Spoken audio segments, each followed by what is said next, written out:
Good evening and thank you for joining us. I'm Felicia Lawrence. Tonight we're digging into multiple developments in the Delphi murders investigation, from a possible error early in the investigation to what's next in the case.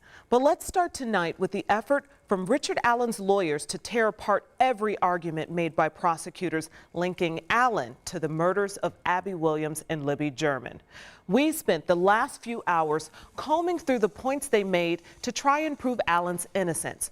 So let's get straight to the highlights. They say police didn't contact Allen after Abby and Libby disappeared. Instead, Allen voluntarily talked with investigators about being on the trail that day.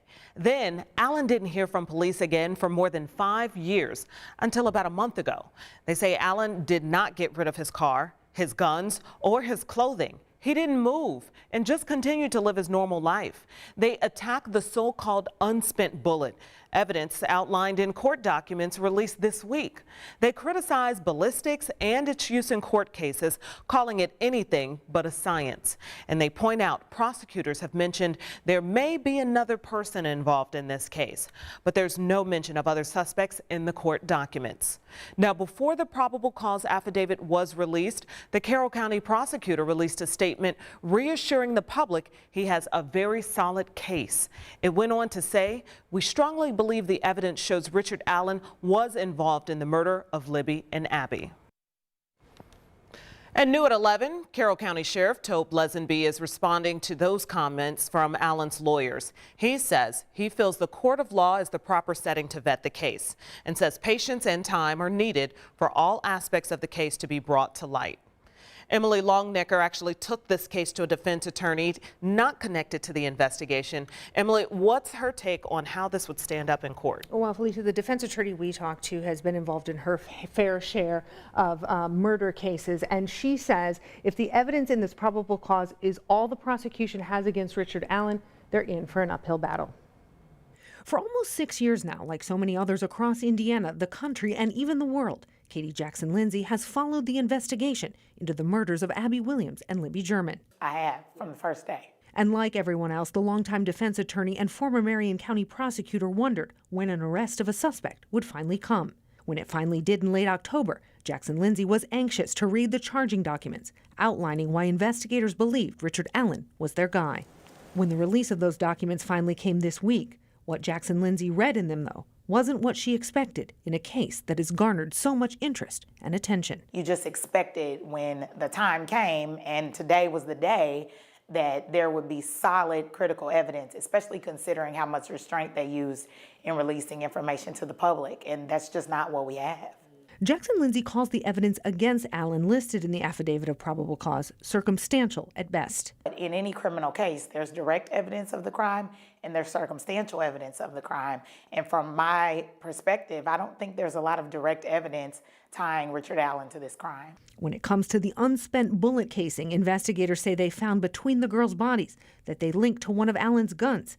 Jackson Lindsay says as it stands now, that's not enough to prove beyond a reasonable doubt Allen is the killer. We don't know their cause of death, so we don't know how relevant that actually is, because if we find out sometime later that their cause of death had nothing to do with a firearm, then you wonder why that casing is important to begin with. Jackson Lindsay also says she expected to read more about how investigators determined the man on the bridge and this voice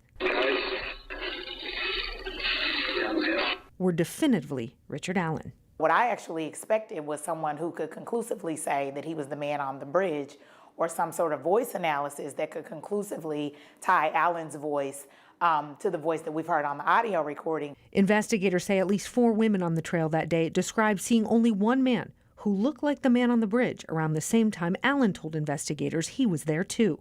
The charging documents also show investigators believe the clothing those witnesses described the man wearing, a blue or black jacket and blue jeans, match clothing Allen said he was wearing that day on the trail. Jackson Lindsay still has questions. But no one has, at least according to the affidavit, no one has sat down with a photo array and indicated that that person was Allen. Jackson Lindsay says there could be more evidence not included in the charging documents. They could be using a lot of restraint to protect the integrity of the investigation or the integrity of the trial. Even so, there are just some critical pieces missing that we normally see in a murder case. As we mentioned, a clerical error may be what kept Richard Allen off police radar for most of the last 6 years.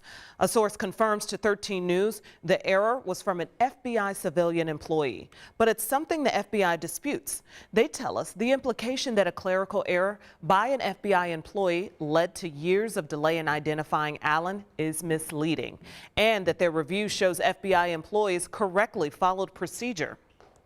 And just this evening, Libby German's sister, Kelsey, responded to the possibility of an early error in the case. She tells us, "I have full faith in the team working on this case and will continue to support them in any way I can as we work toward a conviction and justice for Abby and Libby." We also learned a hearing is set for January 13th to decide on several requests in the case against Richard Allen. Now, one is to issue a gag order preventing lawyers, police coroner, or family members from sharing information outside of court. The second request, to move the trial, the venue, 150 miles away from Delphi to avoid a tampered jury. Our comprehensive Delphi coverage continues online. There you can read the full statement from Allen's attorneys. We've also got the probable cause affidavit released this week. All you have to do, scan this QR code right there on your screen using the camera on your phone to see all of our stories at WTHR.com.